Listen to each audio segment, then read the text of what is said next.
amin'ny fifaliana lehibe indray raha sy vamalala no eno amintsika amin'izao fotoana izao dia faly be indray ny tenako eno aminao eto androany anatin'izao fandarantsika vavaka fiambelona izay rahanao amin'ny fandarana andramaka izao ny mpikambana anatin'ny vavaka fiambelona ny groupe izay maharesy miarabantsika rehetra indray tonga soamantsara eto amin'izao fandarana izao dia tonoana amintsika tsirairay avy ny fiadanan'i Kristy afaka anatintsika rehetrarehetra matoka fa ifampahireto indray tsika amin'ity androany ity.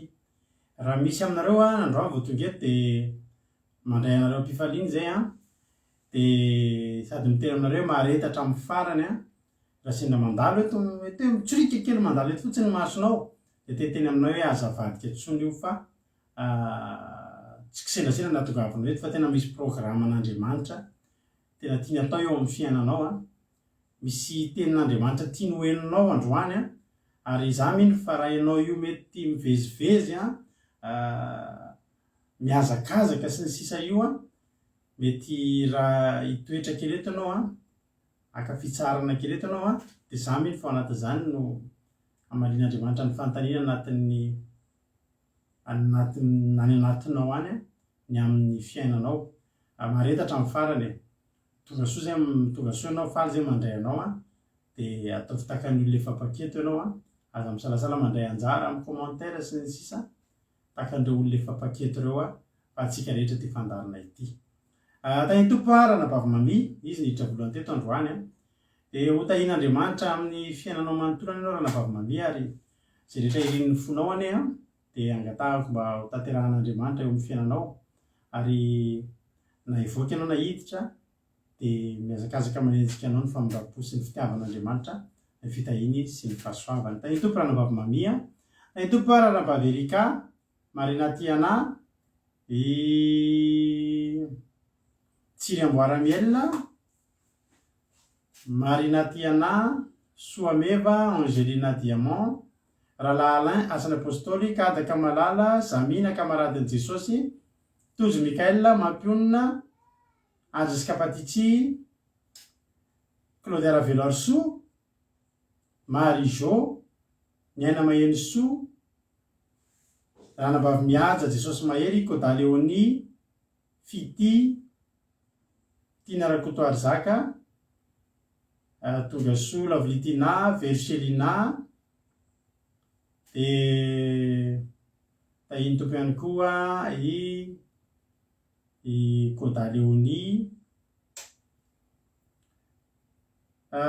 Saila androany vitako teto dia tonga soa ianao araisina mpifaliana ianao marita hatramin'ny farany. Rantaria Marie Charline Sandola tsisy notification ntsony mihitsy Razana Monika dia ao ihany koa ry Nambintso Felana Rakoto Bartella tonga soa i Fanila Safondramanana tonga soa Kodanela Mami Marijo tsisy notification ntsony lavolia eny ary rabantsika rehetra dia faly meno aminareo eto ary ametraka amin'ny fotoana am-piaratan'Andriamanitra isika amin'izao fotoana izao dia andao ary isika tonga dia ametraka amin'ny fotoana am-piaratan'Andriamanitra hivavaka aloha isika ho an'ny fanomboana hivavaka isika ametraka izao fotoana izao am-piaratan'Andriamanitra ka andao ho ampandrosotsika ranabavitsika Felana Rakoto izy no hivavaka fanomboana amin'ity androany ity. Tany tompo azoko Felana Rakoto anao ny fitenenana. Tany tompo pastera dia mbola tany tompo tsika rehetra hiaraka hivavaka tsika hanomboantsika izao fotoana mamy dia mamy izay indray. Andriamanitra misaotra anao indray izay raha mbola afaka miantso ny anaranao amin'ity alina ity.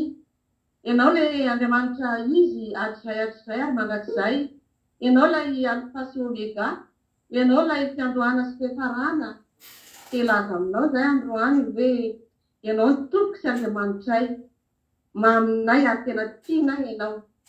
Satria raha ohatra ny teninao Andriamanitra manao hoe tiako izay tia azy izay fandrafitady dia hita.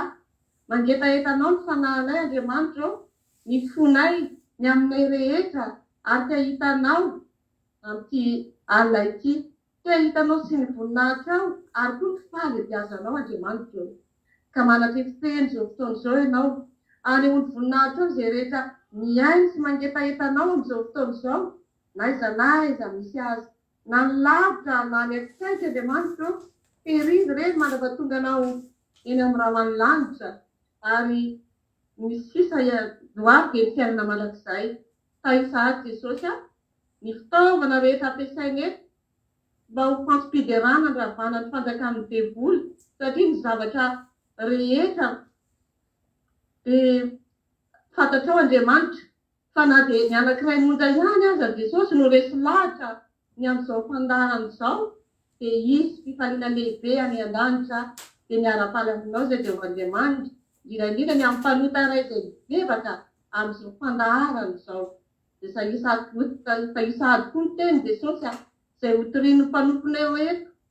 satria hainao an'izay mahazo azy ary ny fahasalamana ho an'ny nofo rehetra ny teninao Jesosy dia teny tsy mamaky fa maharitra mandrakizay dia ao koa Jesosy pastera izay amelabelatra ny fotoana ianao ane Jesosy nametraka ny teny ambavany izany mpanomponao izany fa namasinao ny ampiteny azy Jesosy mba ho tafita any amin'ny tsirairay avy ny afatra tianao ambala Jesosy ny amin'ity alina ity dia ao koa Jesosy nivavaka asandratray ho an'ny firenena dia mangataka n'izany vavaka izany zay Jesosy mba ho an'ny vahoakanao mangataka famelan-keloka sy famirapo ho an'ny vahoakanao Jesosy mba hiala-pinahitra amin'ny firenenay dia ireo manokana koa Jesosy ny connexion rehetrarehetra mba tsy ho tapatapaka Jesosy fa ho tafitany amin'ny tsirairay avy ny fandaharana sy ny fotoana amin'ity alina ity dia ao re namanay Jesosy malala izay nofidinao indray andre ny afatrao sy ny teninao amin'izao alina izao dia ianao ny andamina amin'ny programa ny tsirairay avy mba azony mandray izany afatrao izany Jesosy malala dia apetraka fenao pelantananao izany vavaka izany mba ho voninahitra ny anaranao amen. Alleluia. Mankasitraka anao zoko Fianaranakoto misaotra betsaka indrindra tamin'ny vavaka matsiro izay nentinao teto Andriamanitra manankiram-pahasoavana ny mahaly fitianao dia mahereza tahiny tompo fanatera amin'ny ankonanao ianao. Halleluia. Mitombohitra dia mitombo fahasoavana.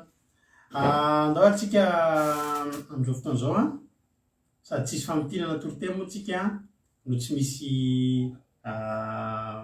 antsatononkalo androany dia avy hatrany dia tonga dia hiditra amin'ny hira aoriana tery tsika hihaino toroteny indray izy indray ary zao ilay toroteny androany raha mba fantatra izy rehefa tsy hitanareo toroteny teto mba mitsatoka anareo nareo izy indray ary zao reo mba hitoroteny eto androany dia ao anatin'ny tery ity sady mitsatoka izay mitoroteny nareo no maka baiboly maka toerana tsara fa hihinan-kanina amin'izay tsika hiditra amin'ny toroteny ka aoriana ny toroteny izay mety ny tena ranabavitsika ity ranabavy izy aloha fa tsy rahalahy dia amelabelatra ihany koa ny tenako.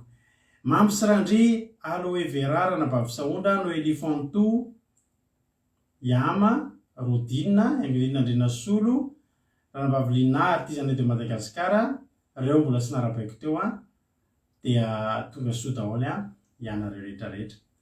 Ndao ary Eliana Alilo Zavandramanana ndao ary menofinaritra dia tahin'ny tompo dia toa ditra amin'ny tenin'Andriamanitra tsika ao aorianan'ity. Ozy Rikaraka hoe Selina Verina Zamina kamaradin'i Jesosy hitantsika eo izy amin'ireo no hitoroteny na izy amin'ny mbola olona hafa. Ndao ary menofinaritra isika rehetra.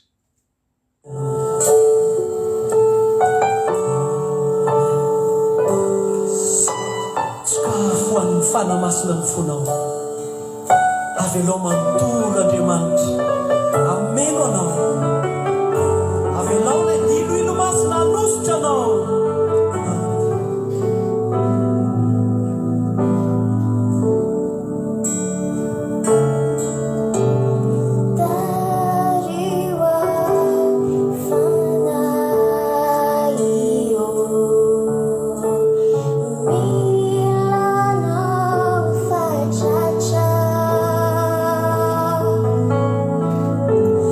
Yeah.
Alcanarunai, Gaza.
mafy sy miorakoraka ideran'Andriamanitra isika fa eto ny fanamasiny, eto ny fanatrehanao Jesosy ô. Halleluja! Matsapaniarinao ve Androany, feno ny fananao izahay Tompo. Halleluja, halleluja, halleluja. Misaotra Jesosy, mazava fiteranao.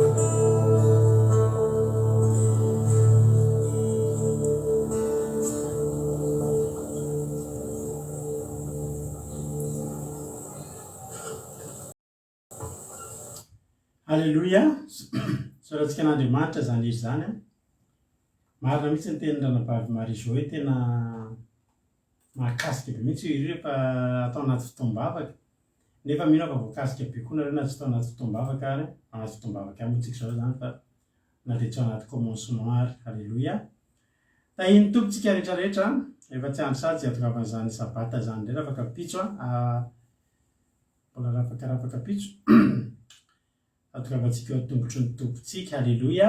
Dia tahiny tompontsika rehetrarehetra na misy aminareo voaniditra rehefa mbola tsy voaravako dia arabaina ihany ohatry ny fanareo daholo ihany teo Zizi Carla nanavavy Saondraka eo fa narabaiko teo Aloe Vera, Razana Monika efa narabaiko teo daholo, tonga soa daholo, tahiny Jesosy daholo dao ary hiditra amin'ny tenin'Andriamanitra ary tsika. Dia araka ny teninareo moa iza no elaelatsy teo dia ataontsika hiaraka amin'ny ranabavitsika solitenan'ny karana eto amin'ny groupe eto dia Zoky Selina no hitondratsika anaty toriteny amin'izao fotoan'izao. Dia mino finaritra ary tsika rehetra dia aoriana ny toriteny izay entiny dia tonga eto mamelabelatra ny tenin'Andriamanitra. Tahiny tompo Zoky Selina hanao ny fitenenana.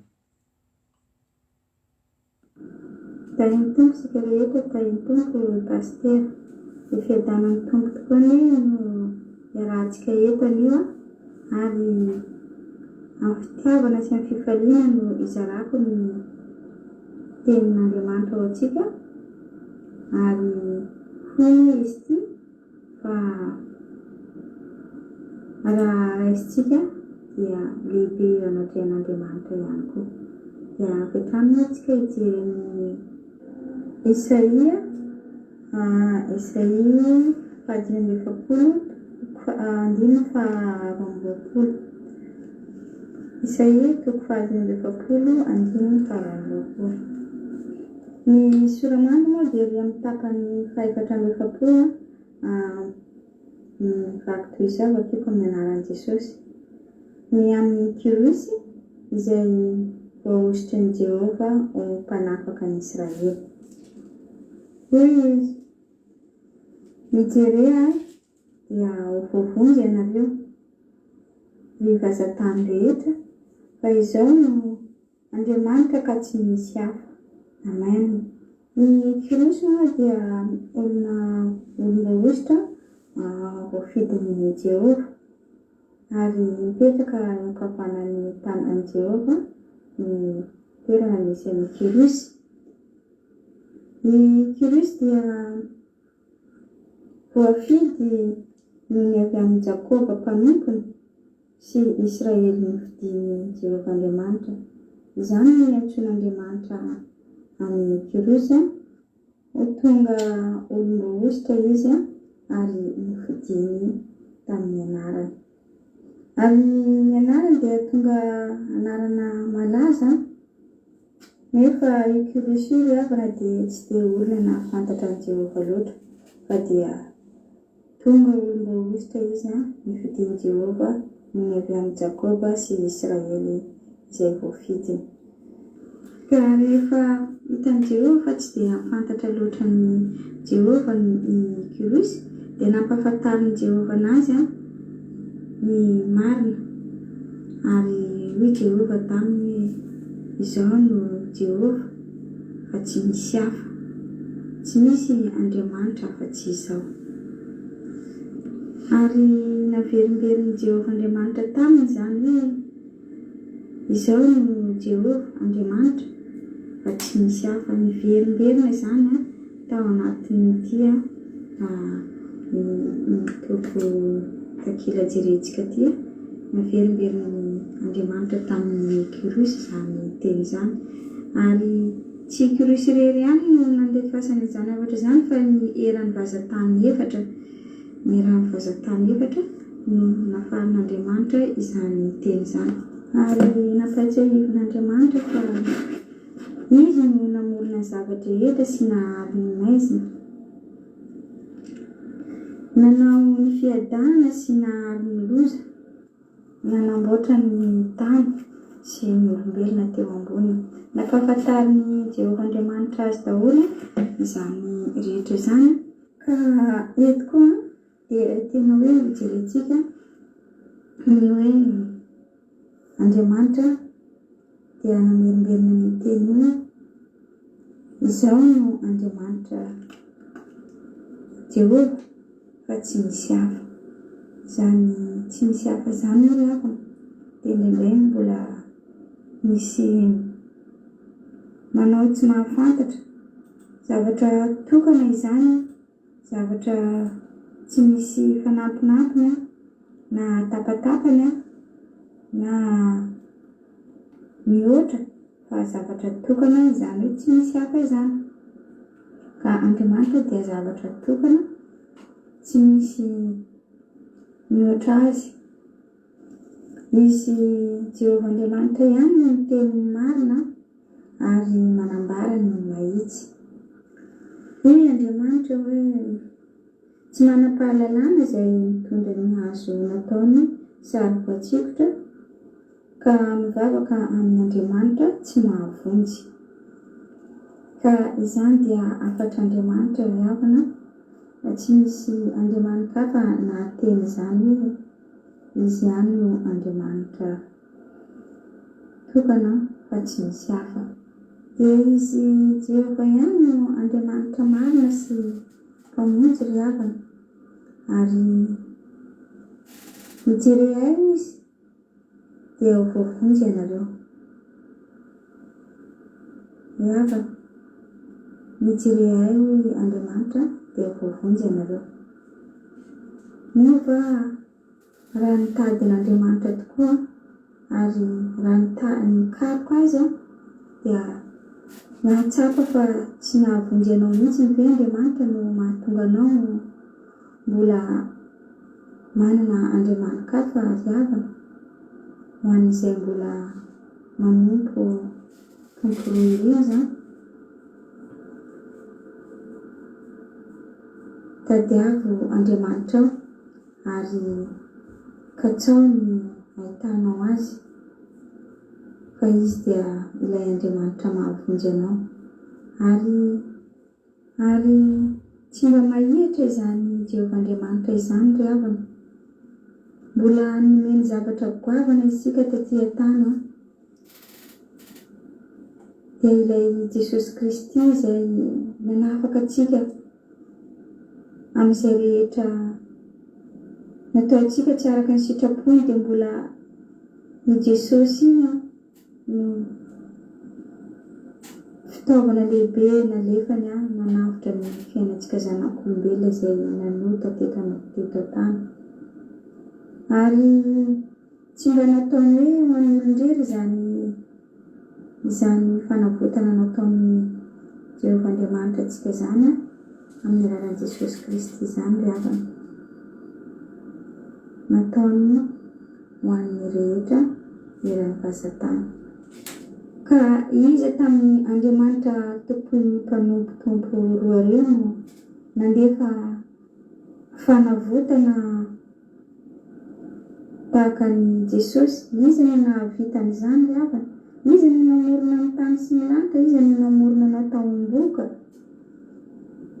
Izy no nanamboatra ny zavaboary rehetra. Izy tsy Andriamanitra Jehovantsika ve no nanao izany?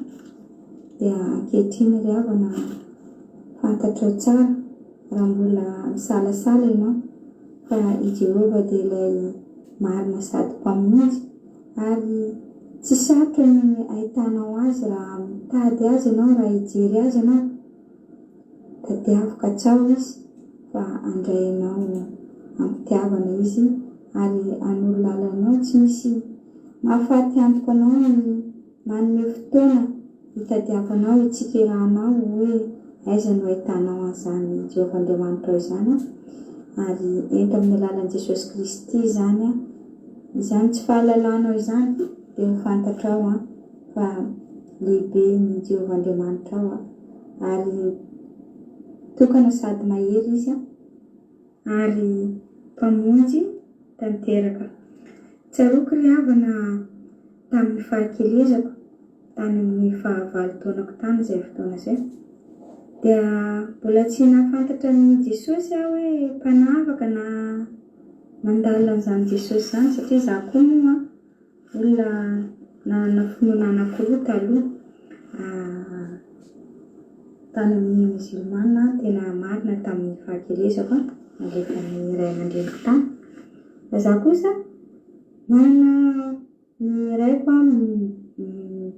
katolika dia nalefa tany amin'ny fiangonana koa za tamin'ny mbola kely nandeha nanao katesisma izy roa zany samy nataoko daholo dia tsy dia nandalina loatra za fa tamin'ny musulmana dia ohatran'ny zavatra mandalo ohatran'ny rano foana ny zavatra iny efa mandalo amiko mandeha mijoro reny zay dia ny fampianarana dia tsy voaraiko tsy tonga any anatiko mihitsy zany fa matahotra an'ilay kapoka foana za ilay kapoka ataon'ilay fondy ahy esaka ny tonga dia tsy ampianarina fa tsy mety tafiditra mandray ny ambao iny dia iny soratra silamo iny tsy mety haiko vakina ampianarina tsy haiko raha manao za dia manao tsenjery fotsiny fa tsy haiko ilay dikan'ilay teny dia sarotra be tamiko zany nandray ny finoana musulmana dia tapiarina moa dia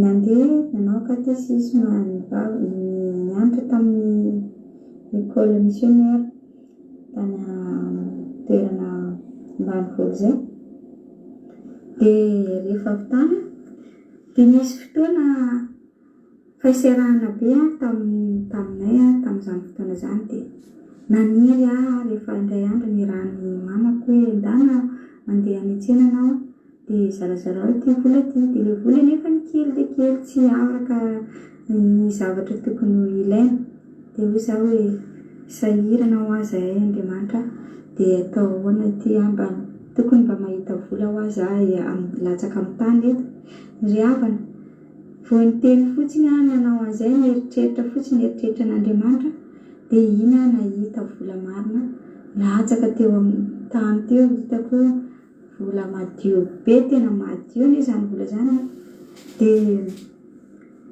jereko ilay izy tamin'izay fotoana izay 10,000 vola be zany 10,000 francs zany 2,000 ariary zany dia niraisiko ilay vola dia nisokafo dia ka izy tao double izy tao dia faly be mihitsy za dia rehefa tonga foana ilay fotoana fahasarana ohatrany dia mianatra an'Andriamanitra za dia mandeha za vao mandingana kely fotsiny dia mahita efa efatra eo angamba za nanao an'izay zavatra zany dia tena tsaroako hoe latsaka io vola io hitako eo indray andro nahita koa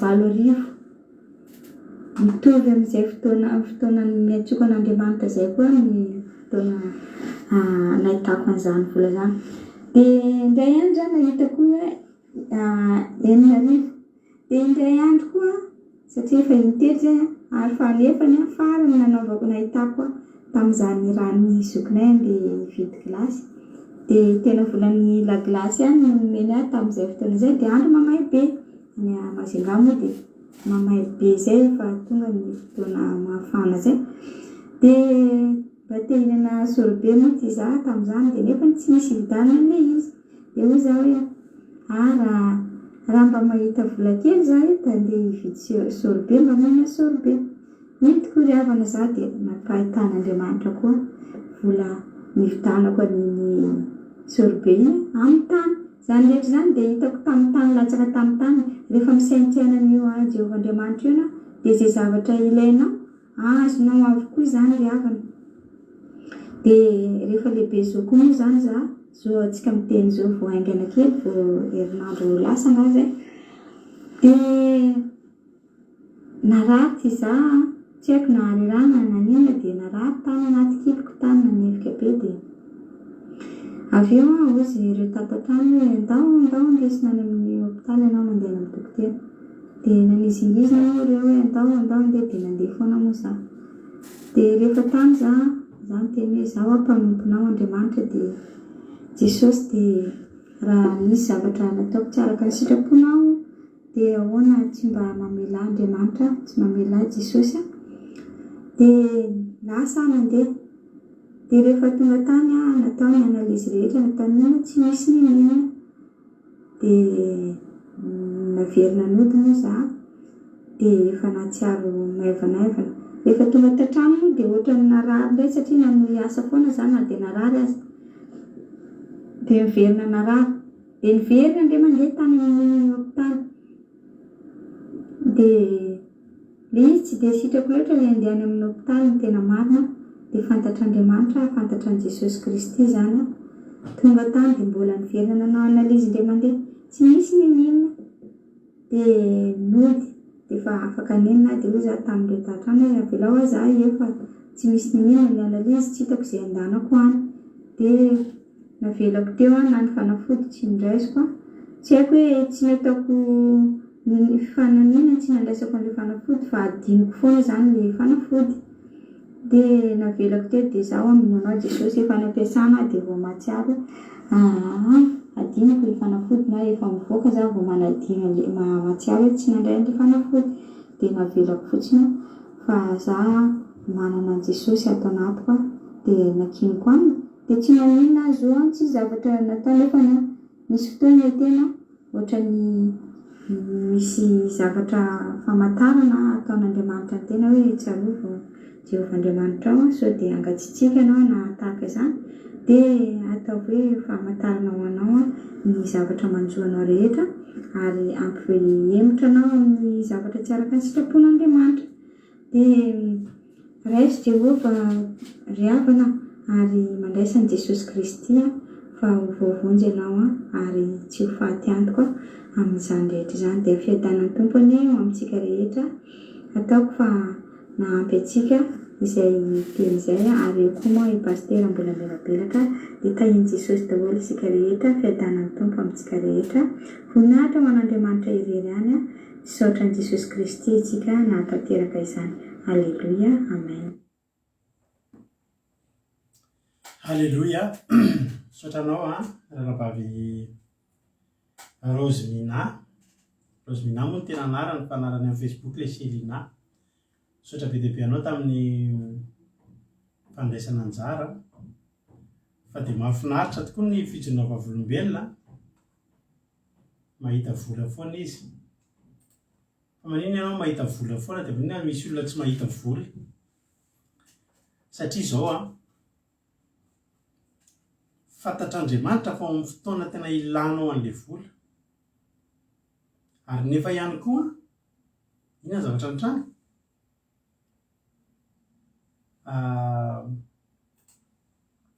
azo izay misy zatra amboarisika vetivety azafady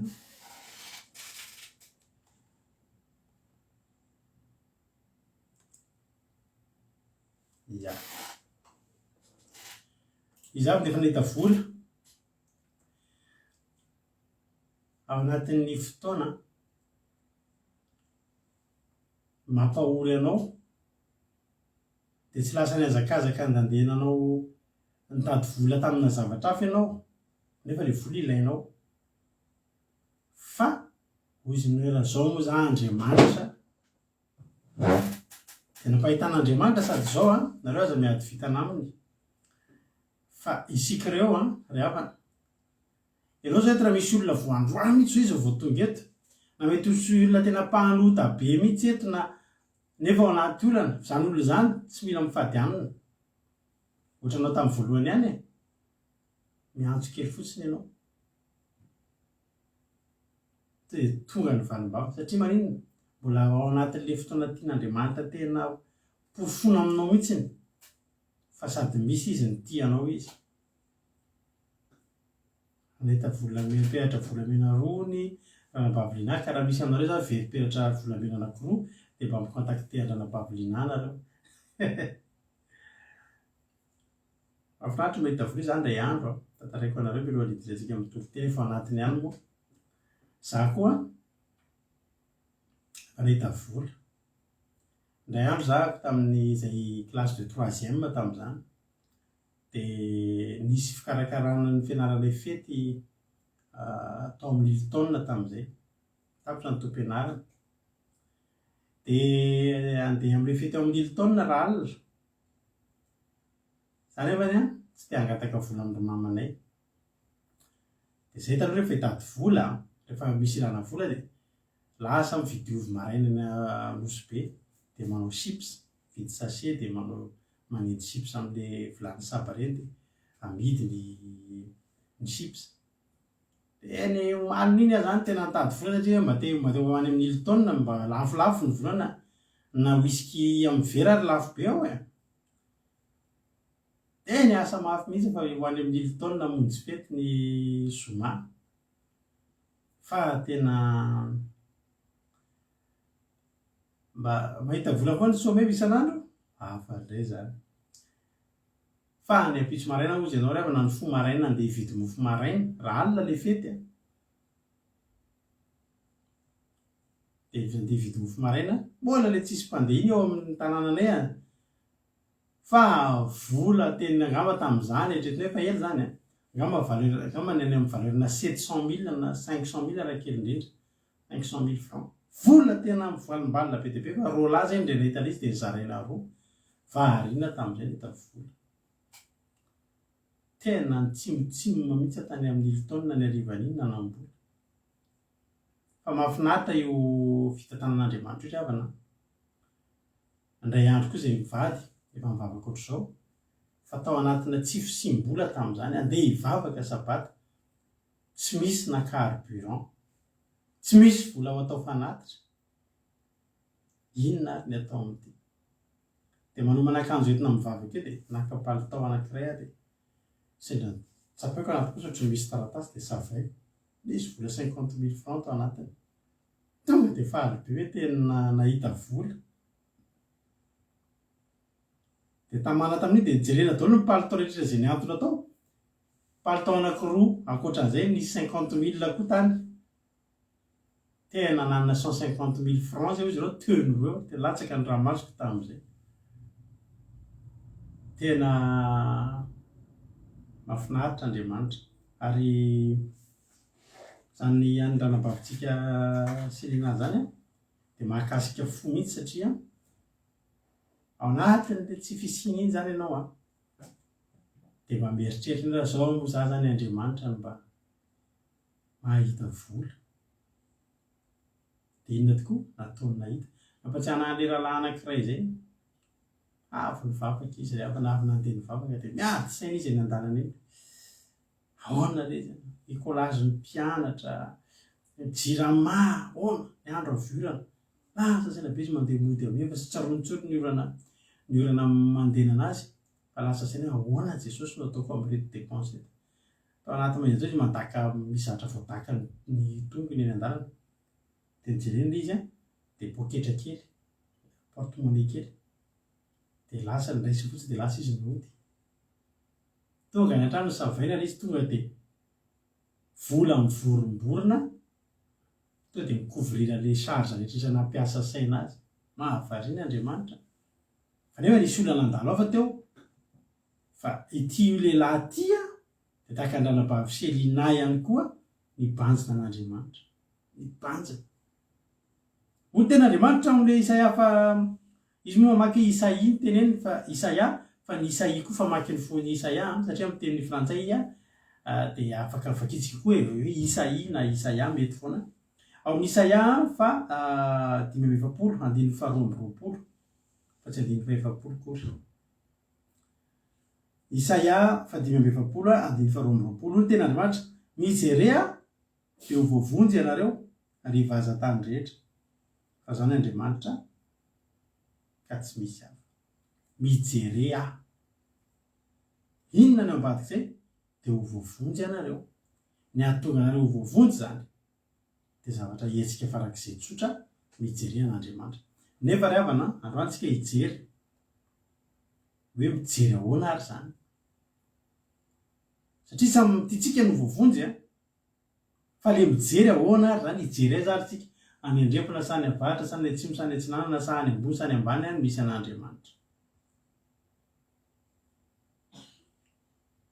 Andriamanitra am'teny mijery aho.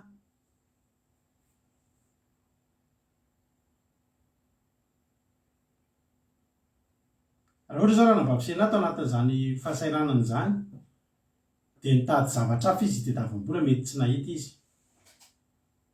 Za taloha tamin'izaho mbola kely dia naniry mihitsy ara banamalala mba hanam-bola be. Dia za tamin'izaho mbola vao tsy haiko 5 taona na 4 taona dia naniry mafy hoe 5 taona ny hanana tomobile. Satria zahako tamin'izany efa mandeha mivoakalina kely eny dia mahita olona amin'izany manao pointy, manana tomobile, manao course tomobile amin'ny any, dia naniry mihitsy mba hanana tomobile. Dia zao ny zavatra mba nataoko, manao an'ireny le izy nefa nanao seloto izy tany Madagasikara, seloto 636 dia mifidy chiffre anankely no anatin'ny 4 manao seloto aho tamin'izany, tsy adiniko izy isan-kerinandro satria te hanam-bola. Manao PMU zany, PMU ity dia alaina le programa dia angonina daholo ny gazety, dia alaina daholo ny renseignement-reo jockey rehetrarehetra io. Jos Verbeek tadinareo zany, Jos Verbeek. Isaia 45:22 le izy ranabavy Noelia. Isaia 45:22 Nigeria dia voavonjy ianareo rehefa azan-tany efatra. 45:22 rehefa ho avy ny PMU izy nareo dia io tranonay io ao amin'ny salon anay tamin'izany akisaka daholo ny seza, dia misy an'ilay gazety misy hoe tamin'izao tia efa nandresy ity soavaly ity tsy tia amin'ny tsy tia rehefa amin'ny alina izy miazakazaka tsy dia mahery, fa amin'ny atoandro izy dia jerenao mihitsy hoe amin'ny alina io course sa amin'ny atoandro. Etude zany dia jerena daholo inona izy amin'ireto mety azo, mba inona daholo ny tanjo zany, te ahazo vola. Ary za tamin'izany efa vita ny etude rehetrarehetra dia manoratra izay dia andeha halatsaka amin'izay le fandraisana anjara amin'ilay PMU.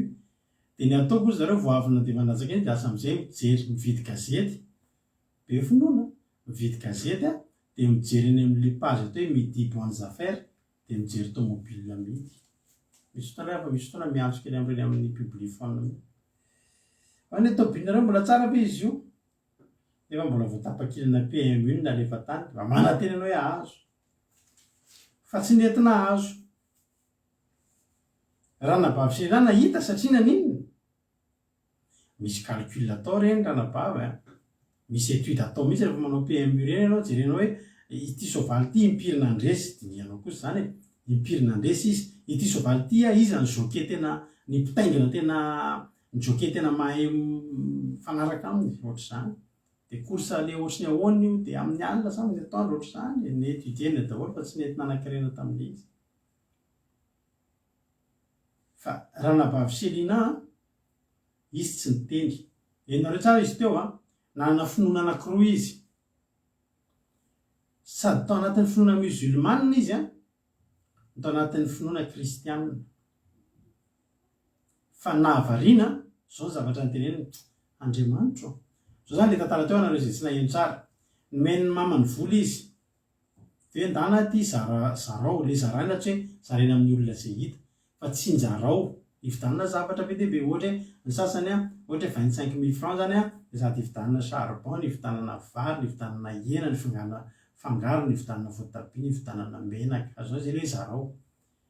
Dia lazavainy teo fa rehefa tsy njaraina ilay vola dia kely sarotra ny tsinjarana izy ity hoe dia mahazo inona.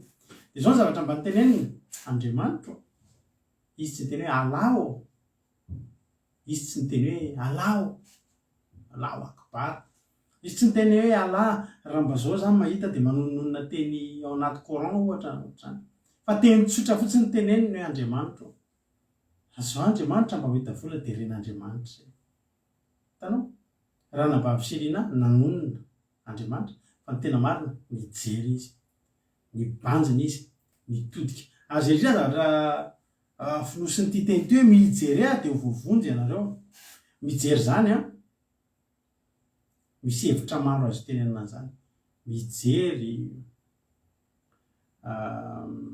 mitodika, mibanjina, mifantoka. Efa mijery anao dia mifantoka, miandrandra, zany hoe miandrandra, mitsinjo, mifantoka. Zany ao anatin'ilay hoe mijery daholo. Misy raha anankiray zay mahafinaritra be anahy mihitsy. Amin'ny teny anglisy moa izy fa raha adika ilay izy dia ohatr'izao ilay izy hoe tazony Andriamanitra, mifikira, mijerea, maniria, antsoa izy dia miandrasa, dia mifikira, dia aoka hery, dia mivavah mafy, dia mahireza, dia minoa, dia mijoro. Zay ny tonon'ilay hira. Mahafinaritra be izay hira izay. Any zany zavatra rehetrarehetra zany dia toy ny fijerenao sy fibanjinanao an'Andriamanitra. Ianao zany raha mijery an'Andriamanitra ianao, miandrandrana Andriamanitra. Ary rehefa miandrandrana Andriamanitra ianao dia maniriana azy, maniry. Hoe tena mijery azy ianao sady maniry, tsy hoe mijery azy ianao nefa tsy mahate hijery anao kosa. Mandinika hozy izy ianao vilia. Inavy ny teny hitanareo mifanaraka amin'izany. Mandinika. Satroka andinika ny fahatsaranao eto Andriamanitra. Mijery zany tsy hoe mijery indray mpimaso fa tena mankafy, mandinika, tena hoe misy fanirinana anaty any. Mandinika tena mety hoe dinihanao io mihitsy tena ny varopan'Andriamanitra hoe satroka hijery ny fahatsaranao eto foana na ny tontolo andro aza hijereko ny fahatsaranao eto Andriamanitra. Mangetaeta ny fanatrehanao izy tojo. Inona koa ny hitanareo? Ao anatin'ilay hoe mijery daholo zany. Alleluia. Saintsaina misy heviny be dia be zany maniry sy mity izy izy maheno soa. Mitodika ozy baritelle izy daholo zany jery an'Andriamanitra daholo zany hoe zany araka ny teny ranabavy baritelle io hitodika.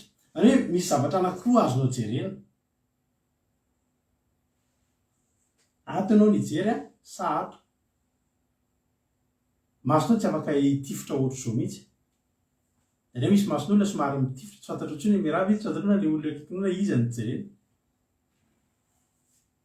Mirava ianao tsy fantatra hoe zavy ary nijereny teolotsika ianao hoe olon-kafa nijerena. Fa tsy izay ilay izy. Fa tena hoe mitodika. Na ianao zany ato amin'ny olanao ato no mijery, ato amin'ireto olana reto, na ianao mitodika any amin'Andriamanitra. Maniry, izy izy mahay nambinjo. Alleluia. Ny ahavoavonjy antsika zany androany dia nitodika hijery amin'Andriamanitra. Alleluia. Misy ten'Andriamanitra vakitsika any amin'ny Nomeria. Nomeria toko faha 120, andininy faha-4 hatramin'ny andininy faha-5. Rehefa vakitsika io teny hoe ny soramandry dia hoe ny menarana varahana. Alleluia. Menarana varahana. Vakeo amin'ny anazy sary niala tany tendrombohitra orina izy. Tany tendrombohitra orina izy ka nahazo ny lalana mankany amin'ny ranomasina mena anodidina ny tany Edoma. Dia kivy ny fanahany olona noho ny lalana. Ary ny tena metsinan'Andriamanitra sy Mosesy ny olona ka nanao hoe nahoana ny nentinao niakatra avy tany Egypta izay ho faty aty anefitra fa tsy misy mofo na rano aty ary mahamona aminay nanay ny fananay toy ny mofomofo foana itony. Zany ny atao hoe fimonomononany. Izay omen'Andriamanitra anao lazainao mofomofo foana leo ianao. Tavy Andriamanitra tsisy afa-tsy izao fiadanadana-po foana ny iainao. Mofomofo foana hatramin'izay ianao faly nahazo mandra. hoy izy ny olona hoe tsy nisy zavatra tsara ohatra nyity ataka ny voandrafy tena mangatsitsika mahafinaritra mihina azy fa avy eo lazainao fa mofomofo tony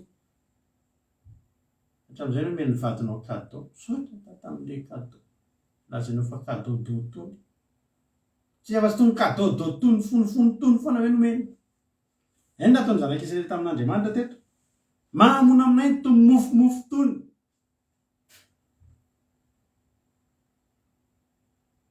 fa zany hoe nangatabady tamin'Andriamanitra mba omeo vady andefimandry nomena vady andefimandry maka hoe tony vadivady tony mba tsy nihina kely ianao dia lazainao fa nomen'Andriamanitra hena indray dia ozy hoe tena mona aminay na mitony hena tony tena nahasorena natezitra Andriamanitra zany tena tezitra Andriamanitra hoe tena Andriamanitra zareo nefa ny zanak'Israely tsisy hoe maty tany fa zareo an-tsainy fotsiny ny teny hoe maty aty tsika ao tsika ny aviana ho faty aty fa dia tena maty tokoa jenona dia ny fahenina ary Jehova dia nampandeha ny mena rano afo teny amin'ny olona ka nanaikitra reny olona reny ary nahafatesina be ny olona Israely hitanareo ry havana Andriamanitra tsy namono ny zanak'Israely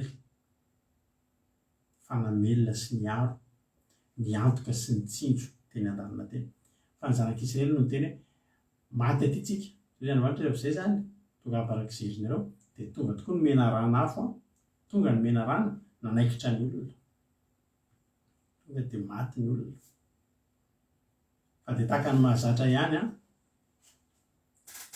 andiny fafito fomba fiainan'ny zanak'Israely dia nankeo amin'ny Mosesy sy ny olona ka nanao efa nanoty zay efa nisy maty ihany vao natsapo efa nanoty zay fa efa ny tena nametsiny an' Jehova sy ianao ifony eo amin'ny Jehova re zay mba nisorany mena rano aminay dia nifona ho an'ny olona Mosesy alleloia andiny ny fahavalo ary Jehova nanao taminy hoe manaova mena rano afo ka antony amin'ny hazo lava ary zay rehetra voakaikitra iny dia ho velona raha mijery izany dia nanao menarana varahana Mosesy ka nanantona azy tamin'ny hazo lava ary zay rehetra voakaikitra iny menarana ka nijery ilay menarana varahana dia velona alleloia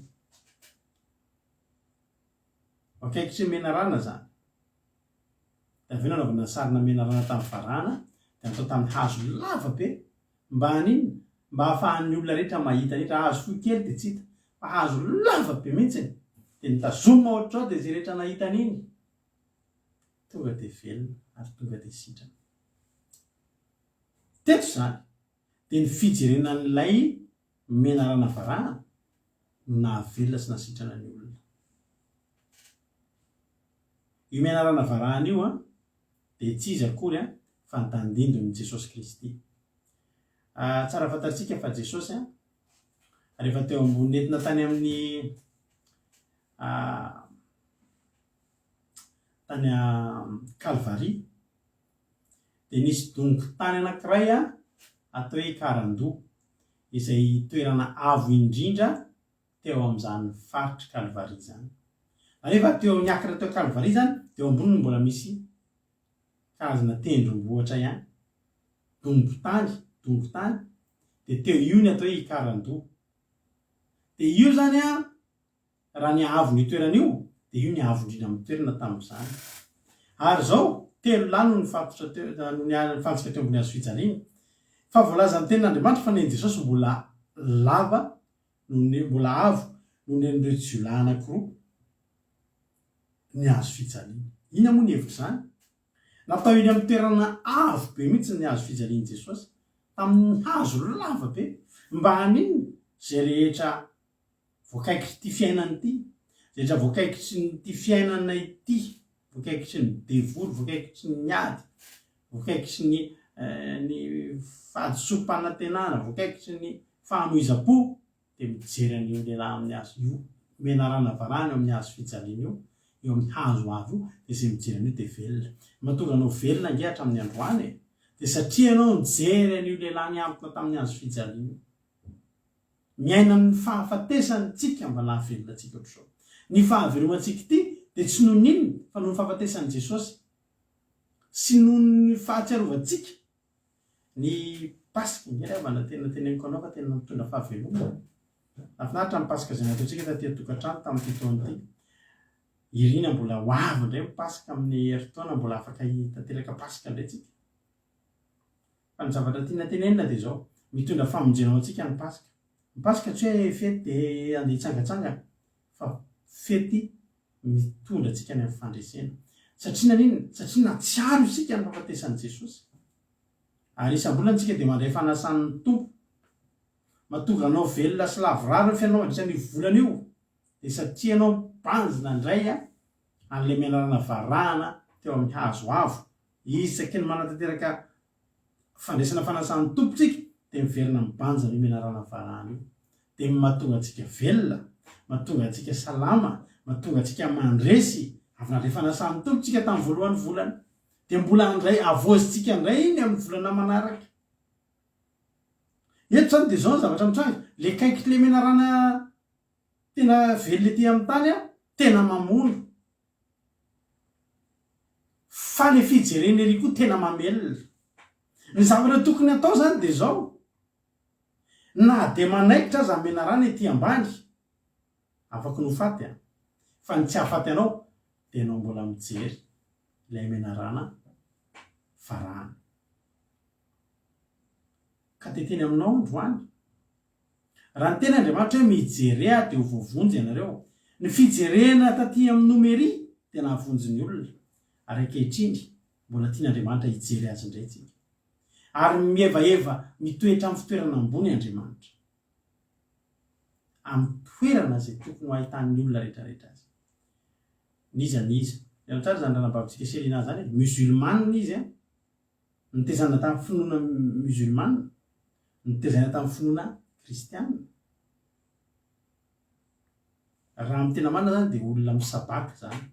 Dia atsy ny atsy. Tsika rehefa mitandrina andro sabata dia hoe sabatista. Raha olona misabaka indray dia sabakista indray zany. Ka raha nabavitsina zany tamin'izany fotoa zany dia mbola sabakista fa zao. Hainy ny andrandra. Tsy hoe mataovy mahita vola zao ary alasy Andriamanitra ny aran'ny tononana. Zao ary alasy Andriamanitra mfa mahita vola. Mety nahita vola fa tapa-bola. Vola rovotra mety hita. Fa hainy ny nanavaka hoe Andriamanitra ny afaka manao an'izay. Alleluia.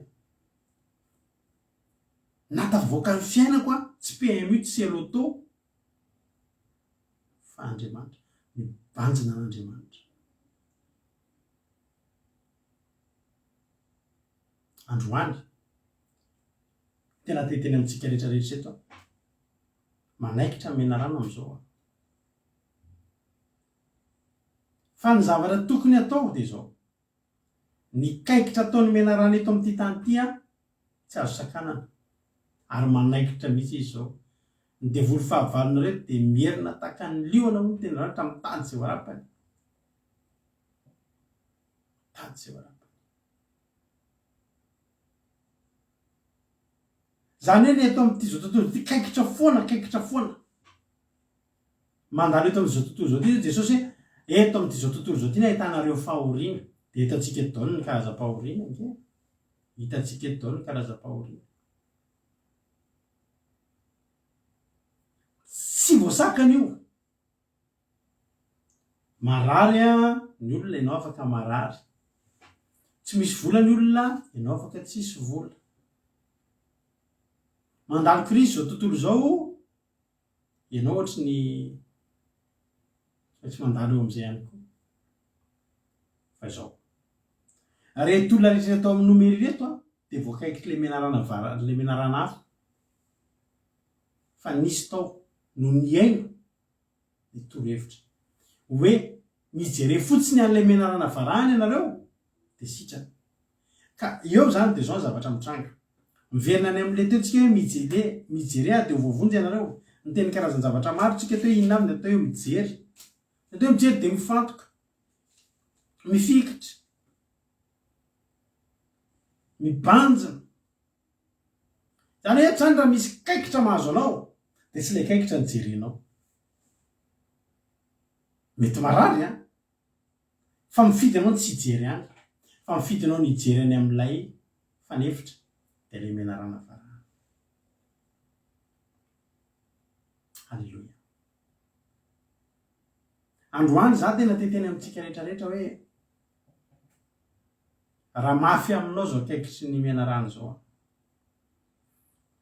Raha retsika hoe manaikitra ny nofontsika ty fiainan'ity zao tontolo zao ty ny devoly sy ny satana.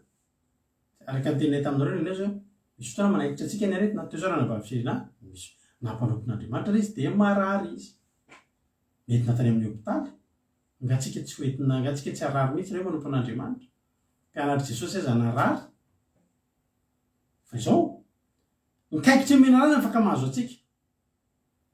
Fa ny famonjena sy ny fanasitranana koa efa natokana ho atsika. Natao tao amin'ny toerana ambony. Andriamanitra mitoetra ao ambony fa tsy mitoetra ao ambany. Amin'ny fitoerana ho tsika, amin'ny fitoerana avo no misy an'Andriamanitra fa miondrika mijery zao tontolo zao ty izy. Ianao raha ohatra ianao tena anaty problème ka raha mitanondrika ianao dia mena rano ny hitanao manaikitra anao ambany. Tsisy afa-tsy zavatra roa ihany hitanao ny kiraronao mandehandeha eo dia ilay mena rano manaikitra amin'ny tongotra eo. Zany ny zavatra hitan'ny zanak'Israely tany an-tany efitra, miondrika izy dia mena rano manaikitra ny tongony. Fa raha mifidy ny traka izy hijery ilay mena rano varahana izay nasian'Andriamanitra nataony Mosesy ka zay nomena nosorana nge zany mena rano varahana zany rehefa nosorana. Fa maninona tokoa moa izy mena rano e? Zao le izy. Mena rano ilay nanaikitra tetỳ ambany. Ary ny devoly dia fantatritsika tsara fa miseho tamin'ny endrika mena rano. Fa avaiza moa ny devoly avy any an-danitra no nalatsaka. Ary ny devoly dia tsy hitanao maso fa ny devoly dia fanahy. Ny afaka hikontrena an'io ady ara-panahy izay mahazo anao tsy hitan'ny masonao fa mikika anao io dia tsy maintsy vahaolana ara-panahy. Iza ny fanahy? Ny tonga namonjy antsika nefa natao nofo Jesosy.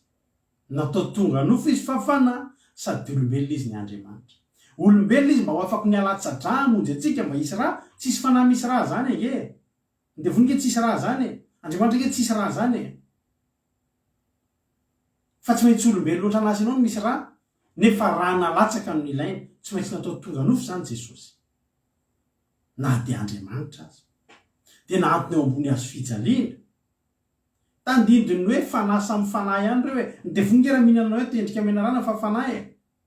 Fa ny ery ambony ery endrika mena rano ihany koa fa mena rano varahana izay nasiana ositra manokana ka zay rehetra mijery azy. Alleluia. Dia sitrana avokoa.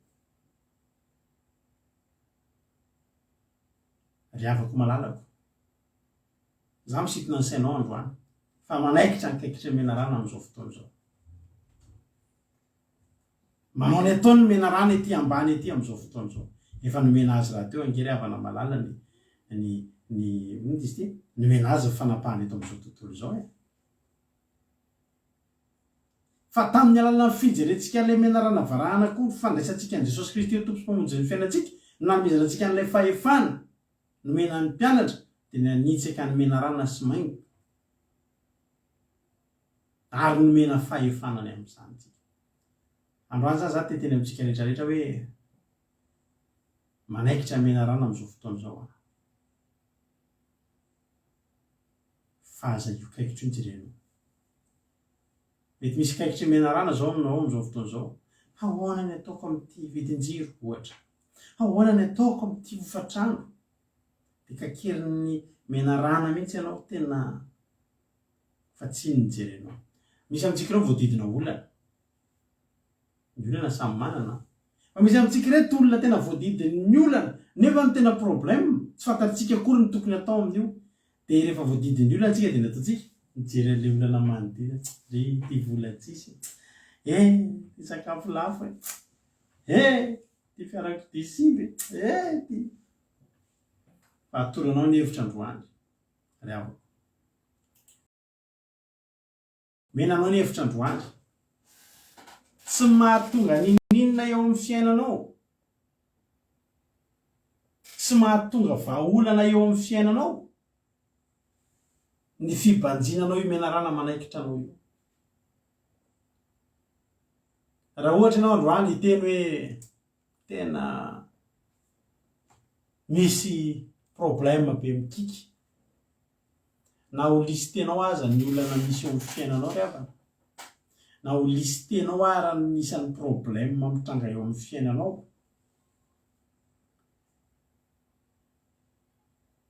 dia tsy vao hoe miampy areti-tsaina io vao hoe miampy aretin'andoha io ianao hoe minona teneniko ampetabe zany olona nomboka lasa mipika kely lasa miva lasa vo kely noho ny vidim-piainana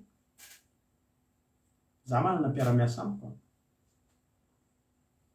mandraky ity androany tsy miasa fa mitsabo saina mitsabo areti-tsaina nefa zany olona zany ozy ianao tsy tokony isy problème misy ny fiainana ny asa misy a ny vola misy a ny fiarakodia tsara tareha mbola tsy manambady izy zany hoe mbola miaina ny problème anatin'izay le maiza ny ankizy marary ny ankizy bedy madama izy tsisitsisany fa vony saina teneniko anao fa am'izao be deabe ny olona lasa vokely ny saina mahita ny vidim-pianana miakatra io fotsiny dia fa volany amin'ny banky misy a mieritreritra an'le vidim-pianana dia fa mipika fa za te teny aminao androany ianao mila mijery an'Andriamanitra tsy zaka ny saitsika io kaikitry ny mena rano io zany a mahafaty io fa androany ianao ampianarina tsy jery an'le mena rana sy le kaikitra tsony fa na manaikitra ary izy any ambany ianao mipanjina an'Andriamanitra ianao mijery ilay mena rana hafarana azonao atao ve zany manomboka androany mety io zany hoe ahoana ary ny fanaovana an'izany dia zay mihitsy averanao anaikitra eo mena rana zay ty fiainany ty mihitsy nefa mafy nareo mivady a aza mifanometsiny tena tsy mahay mitatam-bola mihitsy tsika ary dada ataony dada izy aza ny vola neny kosa mandany vola be loatra sy ny sisa ny fiainana mihitsy nefa mafy ny kaikitry ny mena rana mihitsy nefa marary amin'izao fotoana izao fa ny zavatra ataonao tsy miadevitra ny amin'ny kaikitry ny mena rana fa ianareo mivady ianareo menakafy andao hijery an' Jehova andao hijery ny mena rana varahana eny amin'ny hazo ambony ndao hijery andao hibanjina an' Jesosy fa ny tenin'Andriamanitra mametoky antsika hoe mijerea dia ho voavonjy ianao halleloia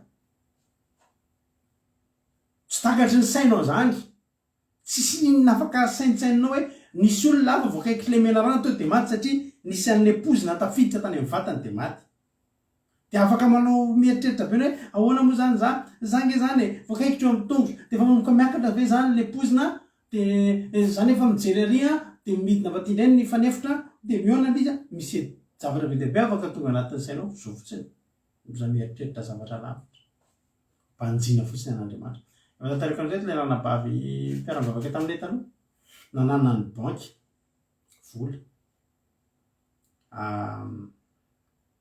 banky ny ambanimbanivohatra moa ilay izy fa tsy tadidiko tsara nanana ny banky vola fa tena tonga amin'izay ny taratasin'ny banky avereno na vola tsy voaverina fa tonga tany an-trano amin'izay ny huissier manisa entana ay télé ray aza midina rehetra ny télé io a télé ray a valerina 250 000 salon complet io hoe tsy any amin'ny 500 000 inona koa vilany vilia ny saina daholo ay to misy ohatry misy chaîne namaneno zany tamin'izany mbola laza ny chaîne nify ohatry misy ay lecteur misy lecteur koa io ay misy télé aza midy zao neny a avetsy zay izy miaraka amin'ny angady sy ny arona tsy ho ela efa ny saina ny entana atao atokantrano efa tena menantr'olo leo an-tanàna hoe dia ho atao lavanty zany ny entana eto mason'reto mpiray tanàna reto hatramin'izay midobodoboka tsisy farany ianao amin'ny zava-maneno ao an-trano ay ozy ny olona zavatra tsy volovolo reny a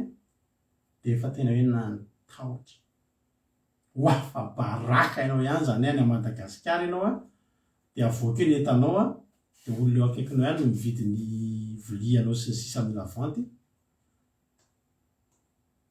nefa hatramin'izay nareo manao challenge fa zao ny zavatra nafinaritra nandeha nivavaka reto olona reto tonga mba hivavaka reto olona reto inona zany ny hetsika nataony hanomboka hijery an'Andriamanitra hanomboka hitodika amin'Andriamanitra, hanomboka hibanjina an'Andriamanitra, hanomboka hitoky amin'Andriamanitra. Ao le mijery daholo nge zany e, mijery dia voavozy hanomboka hatoky an'Andriamanitra, hanomboka hino an'Andriamanitra, hanomboka hiandrandra an'Andriamanitra, hanomboka hiandry an'Andriamanitra, hanomboka hifikotra amin'Andriamanitra, hanomboka hiandry valibavaka amin'izany Andriamanitra zany. Mijery dia voavonjy ianao nanomboka ny vavaka. Tsy takatry ny sainao zany hoe ny herin'ny omena rana farahana io. Ny fanasitranana sy ny hery izay omeny io tsy takatry ny sainao mandrakizay. Fa ny ataonao dia ny mijery fotsiny, jere dia voavonjy ianareo. Tsy misy Andriamanitra fa tsy zary ery andry. Halleloja. Fa tena nentina mavaka amin'izay. Inona nentina mavaka? Mahaso atao lavante ilay tompoko tena entana ireo fa dia mba hita vola soamantsara ho mbanovanefana an'ilay trosa. Raha amin'izay efa tsy miasa intsony. Nanao coiffure zareo tamin'izany. Dia ndralama mivarivarotra tomobile. Tsisy tomobile namidy intsony ny coiffure efa nidy. Tonga ny visy hakanetana efa nanome daty hoe amin'izao ohatra afaka 2 volana atao eto tokotany reto ny lavante amerana amin'ny volan'ny banky. Loza. Fa tao anatin'izay 2 volana izay. Fantany tokony nataony. Inona nataony? Mijery, hanomboka hijery an'Andriamanitra. Mijery an'Andriamanitra tsy vita indray ny mpimaso io. Fa hanomboka hiditra amin'izany fijerena sy fibanjinana an'Andriamanitra, hanomboka hitodika, hanomboka hibanjina, hanomboka hifantoka, hanomboka hiandrandra, hanomboka hitsinjo, hanomboka hanatena. Halleloja. Hanomboka hiankina amin'Andriamanitra. Nentina mavaka. Hanomboka ny vavaka amin'izay. Nisy telefônina tonga amin'izay tany amin'izareo. Allô? Ay, bankianina ihany ty a. Mba tokavinareo aty amin'ny birao, aty amin'ny siège aty anany, aty Antananarivo. Nangovotra amin'iny ty ahazo. Fa ny zava-mahafinaritra efa ny vavaka, efa nomboka ny vavaka. Tonga tany ozy nareo, inona ny zavatra ny trano. Laza reto le olona atao amin'ilay banky. Zao izy izy ny anaranareo dia voasoratra ato fa hananany banky volonareo. Fa ny tena loza izy mivady dia zao.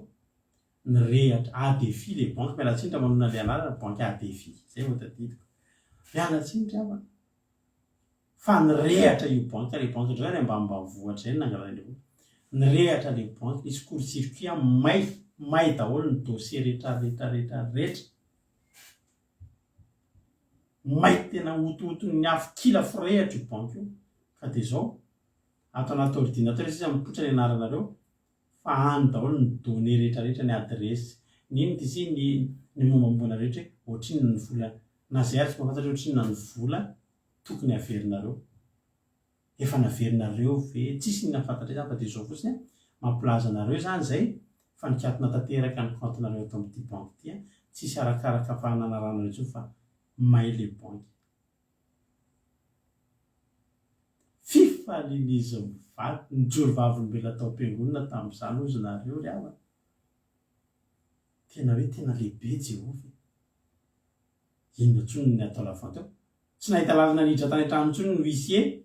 Tsisy lavante natao zany. Efa nibanjina an'Andriamanitra reo, efa nijery an'Andriamanitra reo dia efa voavonjy reo. Halleloja. Tao anatin'le fotoana elaela mba mahaiza manararoatra. Manaikitra alao zao ny menarana. Io menarana manaikitra io tsy eo ianao dia maty fa miakatra ny pozina.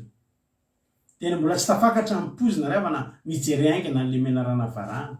Hoy ny tena Andriamanitra mijery dia ho voavonjy ianareo. Teo voavonjy ve ianao? Ndao hijery an'Andriamanitra, hibanjina an'Andriamanitra isika.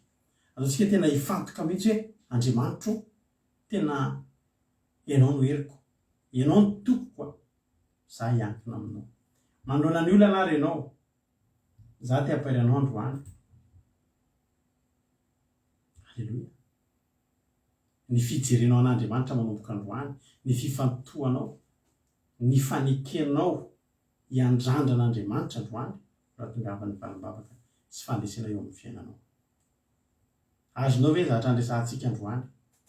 Mijerea dia voavonjy ianao. Nomery, voakaikitra menarana ny olona, taony maty. Raha ny menarana no mijereny. Nantodika tamina zavatra hafa ny tady-panasitrana. Fa izay rehetra velona kosa dia olona voakaikitra daholo ihany koa fa nahay ny banjina ilay menarana varahana. Jereo, mijerea an'Andriamanitra manomboka androany. Mibanjina an' Jesosy miandrandrano lanitra. Fa dia ho hitanao fa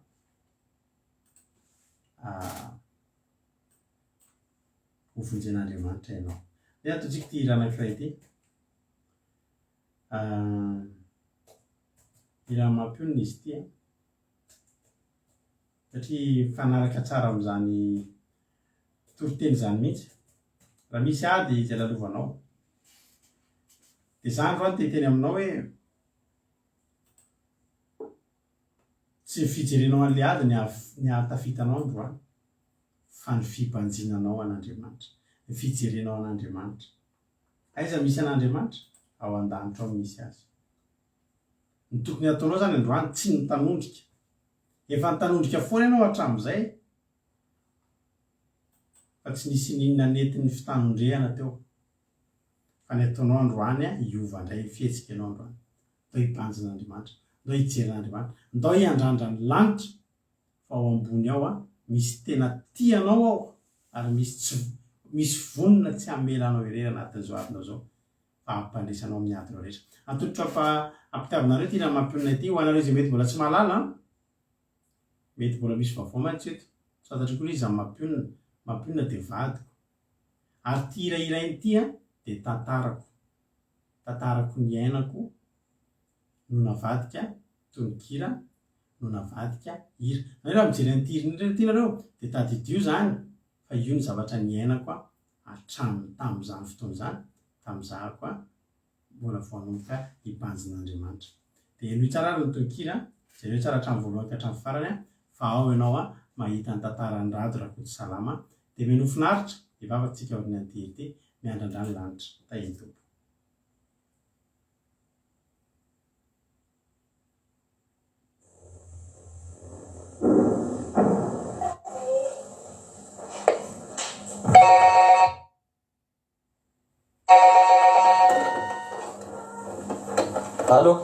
Allô, mila mivolaka androany dia androany fa raha zany ao teo gadraiko.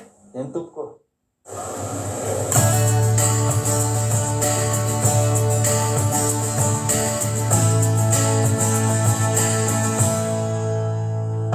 Fa miratra ny andro dia mahatsiaro fahoriana ao am-ponina ho aho. Mitambelindao aloha olana ny avosy iry tao mamory fo. Miodrika amin'ny tany fonda nosatra no maso manaraka ny tava. Tsy teia intsony teia andao ny tany fetomany. Mitraka ateo ny miandrandra ezereo ny lanitra ao misy tianao. Dia andray ireo olanao andavaniady izay voajo sy mampijaly anao hoe raha zay volanao hoe sarobana ravavoko raha hoe tsy leo aminy. Nefa kosa toro Lazaro isaina sy ny fo ny fiainanao rehetr'ireo ao hitanao ny fiasany.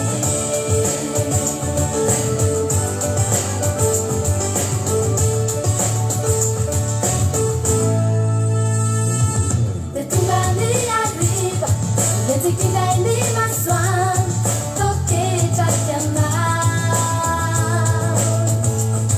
Jerinezina manginy mampatsara fijaliana zay antsoroanao. Miondrika amin'ny tany foana nosatra no maso manaraka ny tava. Tsy teia intsony teia andao ny tany fetomany. Mitraka ateo ny miandrandra ezereo ny lanitra ao misy tianao. Dia andray ireo olanao andavaniady izay voajo sy mampijaly anao hoe raha zay volanao hoe sarobana ravavoko raha hoe tsy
raha antsika vavaky zany toroteny zany sanira zany dravana fantatrao ankehitriny ny tokony atao mahatonga anao tsy mety voavonjy a resiny olana foana dia ianao tsy mety mibanjina ilay menarana varahana ianao tsy mety mijery an'Andriamanitra fa ny olana nijerenao ny ady nijerenao ary lasa ny habe an'ilay olana no bana ao anatin'ny sainao fa tsy ny fahalebiazan'Andriamanitra eo amin'ny fiainanao androany a dia teny aminao hoe ovay indray ny zavatra ifantohanao manomboka androany ekeko fa mety marary ny zanakao na ny ankonanao ekeko fa mety tena hoe mandalo fotoatsara sonareo menakavy arabola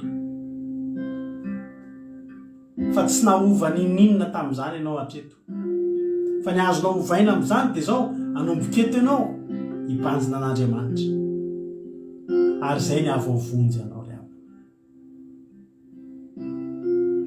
ivavakavatrantsika amin'izao fotoan'izao mba hanananao hery mba hanananao hery halleloia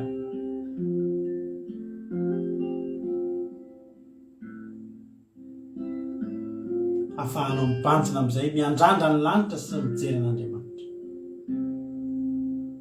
dia avoavonjy anao amin'ireo olana rehetra misaotra anao zay tsotra tamin'ity fotoanandroany ity a misaotrany amin'ny toroteny zay nampitorainao mpanomponao ny tolotsaina tamin'ny famelabelana zay nampitorainao an'ity mpanomponao misaotra Jesosy teraina mandrakizay ny anaranao kalazaina ny anaranao avy aminao zany avy aminao ny teny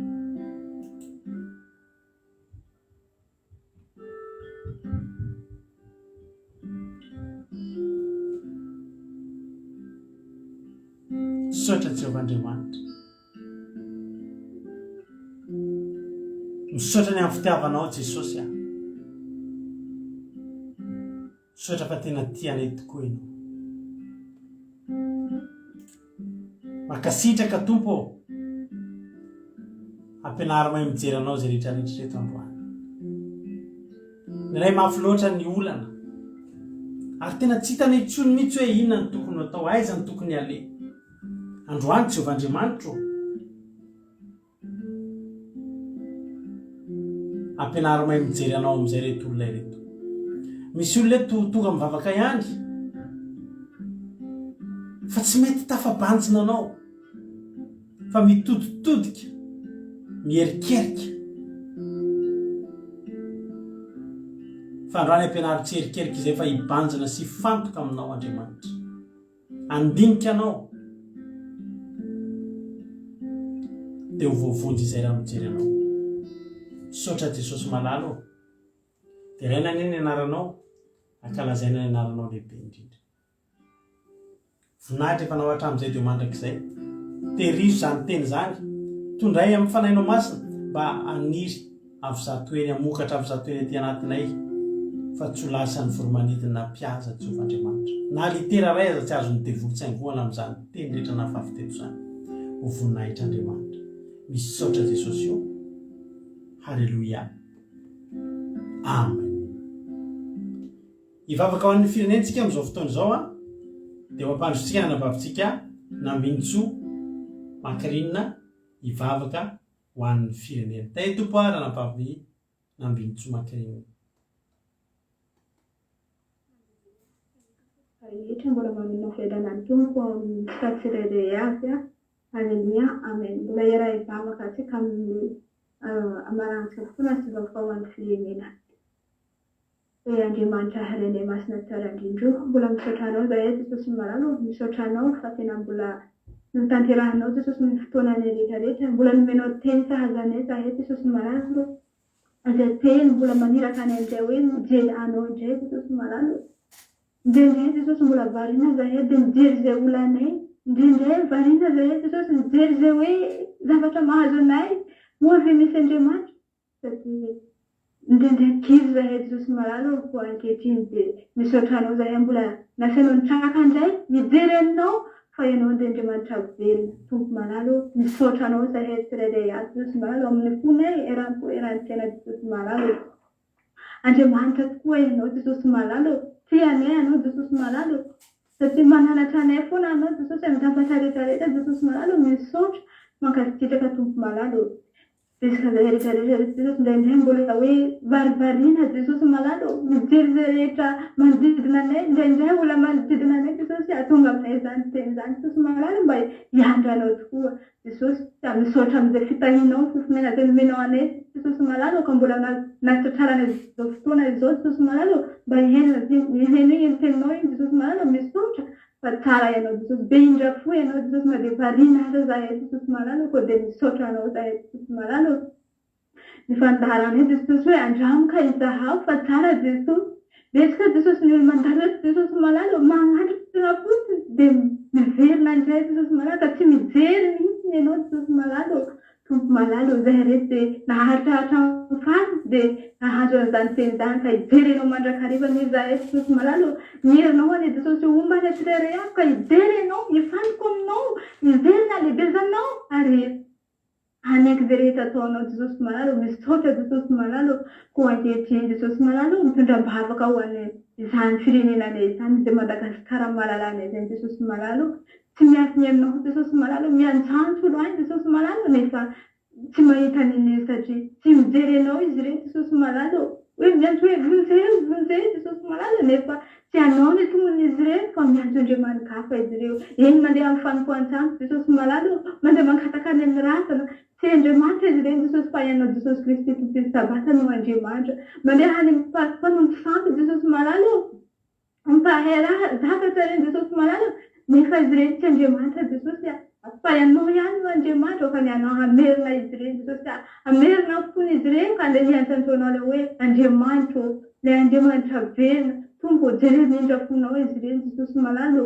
Tena mifantoka hoe heverina izay fa olona ireny no hahavitany, tsy mahavita ninina izy ireny Jesosy fa ianao rery ihany no mahavitany Jesosy malalo. Anao rery ihany Jesosy mahay zavatra rehetrarehetra Jesosy, ato izay ka ato izao Jesosy malalo, ary mandrakizay ny halehibezany anaranao. Mahavita izy ianao Jesosy malalo, mahavita manangana ny tenanay ianao Jesosy malalo. Anao any Jesosy hijery izany Madagasikara anay izany. Ny marary Jesosy malalo, indray mifandoko amin'ny dokotera Jesosy, dokotera tsy manasitrana Jesosy fa ny tanam-panasitrana Jesosy no manasitrana. Avy aminao misy fanasitrana Jesosy malalo, misy tozon-tsaina manasitrana avy aminao Jesosy malalo. Ka ny atodinao eo aminao izy rehetra Jesosy dia mahafinaritra fonao miantsany indraindray miantso hoe Andriamanitra aka nianao Jesosy hambaly amin'izany amin'izay andro izay foana izy indray mitoraka izaho Jesosy malalo hoy miantso Andriamanitra aka ny hambaly anao Jesosy malalo tonga jereny any am-ponja Jesosy malalo dia magala izy rehefa hoe ahoana indray izany Andriamanitra tonga aty am-ponja tonga malalo mba inoany teny izy re manao an'izany Jesosy ka dia anatona anao Jesosy malalo aka ny anao hanambara ny tavanao amin'izy ireo Jesosy malalo ka sy mifony izy ireo teneny Jesosy fa ity Andriamanitra dia mba hamaly izy re hanala izy re fahasahiranana izy re ka hoany ny fiainana manaraka izay Jesosy malalo betsaka Jesosy ny tsy voateny vavako Jesosy malalo amin'izany firenenana izany mbola tokony teneniko hoe votsavava Jesosy tsy malala tsy mahay miteny Jesosy malalo anao any Jesosy akatanteraka izany abebaka ny firenenana izany Jesosy malalo amindra fo amin'izany firenenana izany Jesosy malalo misaotra amin'ny indra-fonao Jesosy mankasitraka misy matoky izay Jesosy fa mitondra mbavaka ny firenenana izahay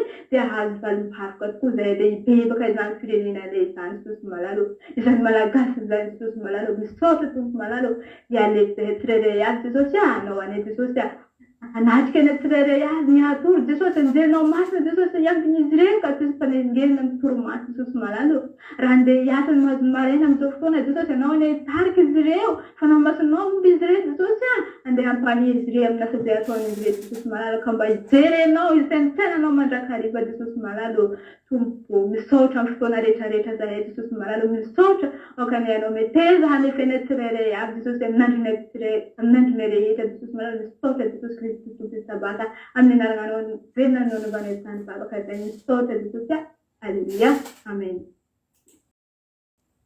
alleluia soratsika n'Andriamanitra izany vavaka matsiro be nentina navavintsika mahakirinina izany dia hotahin'ny tompany ianao dia mitombosa mitombofa soavana foana mpiasanao foana ny Andriamanitra dia tahin'ny tompo koa ny mpitoro-tenitsika androany mitombosa dia mitombofa soavana tongava amin'ny ambony indrindra ranavavy Rosemina Selina dia tahin'ny tompo ihany koa ranavavy Fenarakoto tanatin'ny vavaka fanomboana hotahin'ny tompany ianareo tsy ho verimaina akory ny fikerezanareo indray fa misy valiny dia valiny tokoa ao amin'ny Kristy Jesosy misaotra anareo rehetra ihany koa tonga niaraka taminay teto androany raha tsy tetinareo dia nangingina teto izay mino fa nandray herinareo raha mbola tsy tonga eny amin'ny rahalanitra Jesosy dia eo aneto indray tsika raha-pitso mbola manao teny roa ihany aloha mampionona na isy ny fandarina vavaka maraina raha-pitso na tsy isy satria fantatrareo fa